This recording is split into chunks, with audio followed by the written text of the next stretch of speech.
کم سړی چې د لسو کسانو مشر شو، د لسو، دا خو پرېږده چې په علاقه او په ملک او غټو عهدو ته میلاو شي، نه نه، په لسو کسانو باندې یو سړی مشر شو، یا د دې نه بره د قیامت په ورځ به د الله مخې ته راوستی شي او په زنځیرانو کې به تړلی شوی، په زنځیرانو کې.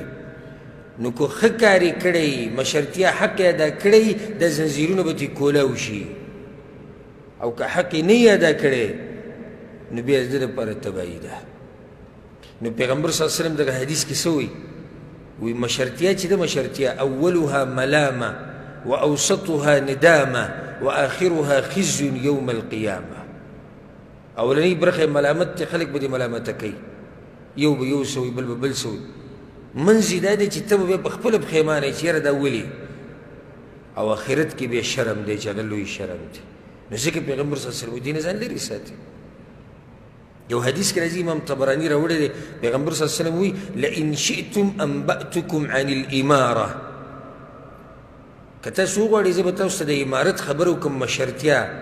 هغه وایي یا رسول الله څه خبره ده موږ ته یې وکړه؟ وایي اولها ملامه وثانیها ندامه وثالثها عذاب یوم القیامه. په اوله کې ملامتیا ده، په دویمه مرحله ندامتونه دي، او په آخرت کې بیا عذابونه دي. خو یو سړی ترې بچ دی، د ټولو دپاره د عذابونه نه دي. په صحیح مسلم کې دا حدیث دی، ابو ذر غفاري رضی الله عنه روایت دی. وی ما پیغمبر صلی الله علیه وسلم ته وی، ابو ذر ورته وی ګوره یا رسول الله ما مشرکې نه په سزي باندې.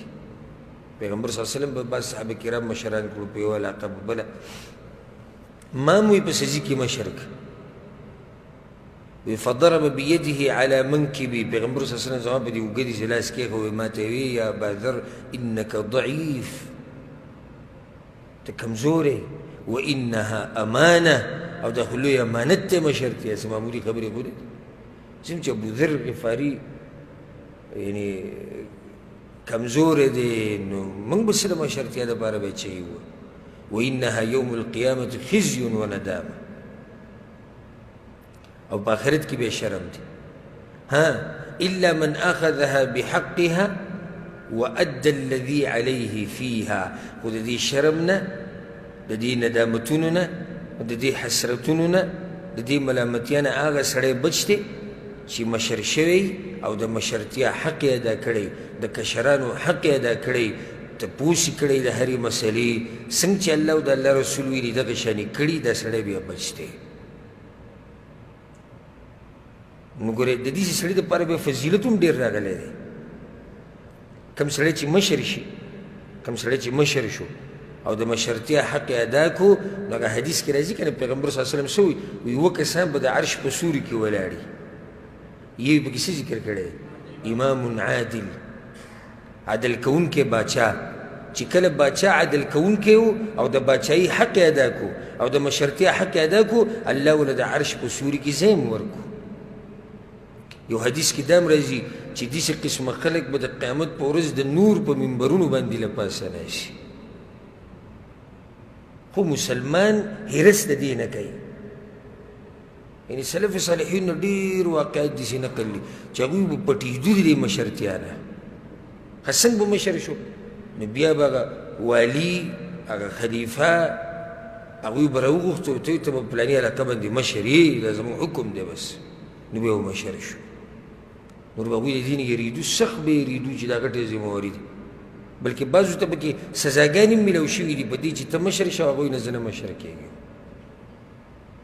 او ځکه حدیث کې دا راځي چې څوک یې غواړي، پیغمبر صلی الله علیه وسلم موږ هغه له دا مشرتیا نه ورکوو چې څوک یې د اول نه هرس کوي، موږ ورله نه ورکوو. او دا کمې چې نه غواړي، دا دې سړي کې کمال وي. او دا کمې چې د اول نه لالچ کوي او هرس کوي، د کیسې چلي. او دا نن سبا دې حالاتو ته وګوره، درز جوړي، ما مشر کوي، ما مشر کوي، ما مشر کوي، ما مشر کوي. دا د قیامت هغه علامت دي. حالانکې دا څه معمولي خبره خو نه ده. څه شی چې زه مشر شم، یعنې زه په ښکلي موټر کې ګرځم او ګاډی به یو، کور به یو، بنګله به یو، نوم به یو، شهرت به یو، دبدبه به یو، بیا مړ شم، قصه به ختمه شي. د یوې یوې خبرې به سره الله حساب کوي، د یوې یوې خبرې به الله تپوس کوي. د مال، د کشرانو د حقوقو، د شریعت د دې هر څه به د الله تپوس کوي نو ځکه د مشرتیا حرص دا نه دی پکار دا یو نښه شو